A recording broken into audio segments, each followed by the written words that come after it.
I'm not one for superstition or believing in the paranormal. But some things can't be explained. I suppose we resort to supernatural as a last resort. Well, after what happened to me, I'm still not sure what to believe. I guess I'm in denial, just shrugging it off, assuming it didn't really happen. Who knows? It started when I was 12. I was living with my parents in an old manor in England. It was a home for the elderly and owned by my grandmother. My parents both worked there full-time and I went to the school down the road. It was a quiet town and not much happened there. So naturally I turned to exploring the old house, checking out the attic and cellar, wandering around the corridors. The old people in the home scared me, I won't lie. They'd often shriek and scream in the night, and for a young boy, it was pretty unnerving. My parents and I lived on the floor below the attic, reserved just for us. They were always so worn out from work that they'd often sleep through the scary wailing of the old women and the scratching noises on the old wooden ceiling above my bedroom. I was scared at first, but fear eventually turned to curiosity and I worked up the courage to explore the attic again, searching for this scratching sound. Mum and Dad were down in the kitchens, helping the other staff cook lunch for the residents. I borrowed a chair from my mum's dressing table and stood on it, fingers outstretched, reaching for the door to the loft. With an old creaky groan and a waft of dust and mildew, the door swung downwards and the rusty metal ladder rattled noisily down. I took a deep breath and climbed up. It was the same as it had always been. The untouched boxes of old residents' belongings were stacked in uneven rows, looking a bit ominous in the dull gray light from the small window at the far end of the room. It was silent. Then the scratching began. I turned around, standing solid, and my eyes were searching frantically for the source. I could see nothing. I walked back past the ladder and to the darkest end of the attic, the hairs on the back of my neck prickling. I carried on and just walked past more and more boxes, until at the end of the room, leaning against the wall, was a pristine mirror. An intriguing thing with an intricate pattern carved into the frame, resting on 2 legs, and it had one of those pegs in the middle so it could flip over. It was as tall as I was when I was 10. The scratching had stopped, but I walked towards the mirror anyway. I was fascinated. It had some chips around the edges and there was a crack in the top of the oval, but other than that it looked in pretty good condition. I instantly decided that it would live in my room in that house. Later that same day my dad carried it down for me, unsure as to why I wanted such an odd thing in my room. I mean, let's be honest. Old antique mirrors are hardly the things covered by a 10-year-old boy.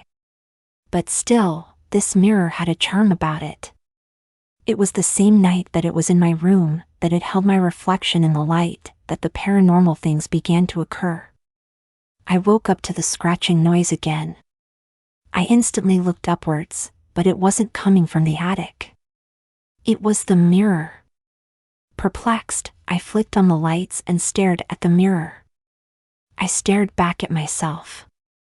But then in the corner of my eye, I saw the face of a man, Chinese, glaring at me from underneath my bed in the reflection of my mirror. I swung my head over the side and saw nothing. There was nobody there. I thought I had just imagined it. But then I looked back at the mirror, and the same man, angry and glaring, his presence malevolent, was staring at me from outside my window. I rubbed my eyes and gaping, started for the window. Of course there was nothing there. This continued as I grew up. We moved out of that house and down south, into a smaller home for the elderly. Again we lived on the top floor and again, the mirror went with me. It scared the crap out of me, but I was still curious.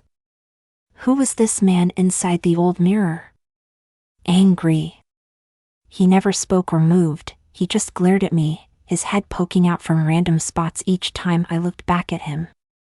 It was when I reached 17 that I decided I was going to find out more. Who was this man? What was he doing? But nothing came to me. I asked my grandmother if he used to be an old man who once lived at home. He wasn't. She didn't even know where the mirror had come from. I did research on the internet and came across a website that warned of spirits in mirrors. I couldn't help but laugh at that. The site was constantly popping up with reminders and offers of voodoo instruments and stuff.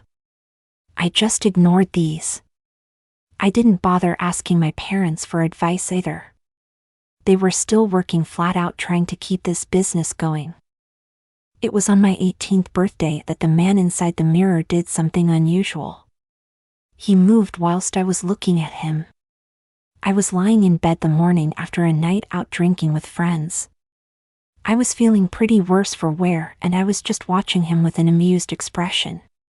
His expression, however, remained angry. His head was peeking out of my wardrobe door. But then my eyes widened as a withered arm reached out. Then the other, and then his legs. This angry Chinese man was moving in my mirror. He wore nothing but a pair of black shorts. His skin was pale, like he hadn't seen sunlight in many years, and his eyes seemed angrier than before. I stared wide-eyed and shocked. A cruel smirk turned up on his lips as he walked towards the mirror. I slowly stood up from my bed and walked towards the mirror. My reflection changed before my eyes. I couldn't believe it. My reflection became the man inside the mirror. I stood now only a few feet from the mirror, staring. He glared back, his eyes now shining a vicious crimson. The smirk was back and he raised his right hand towards me, and I did the same thing without any thought. My fingertips were reaching for his for mine. His eyes were widening, his smirk extending. I could see his yellow teeth between his gnarled, cracked lips. We kept eye contact. The split second before my fingertips touched the mirror and the man, my door flew open with a bang and stunned I spun around. It was my grandmother with a portrait of the Chinese man. There was a deafening roar of unmistakable anger. The noise was so loud I dropped to my knees and covered my ears, my grandmother gritting her teeth and still focusing on the mirror. The disturbing sound stopped and I stood up, panting for breath.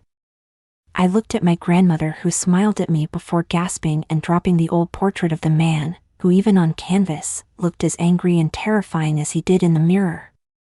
The frame snapped and the canvas flopped face down onto the floor. I turned around, half expecting to see the man standing right in front of me. But I saw only the mirror. There, scratched into the mirror in sharp, elongated letters, was the word "soon."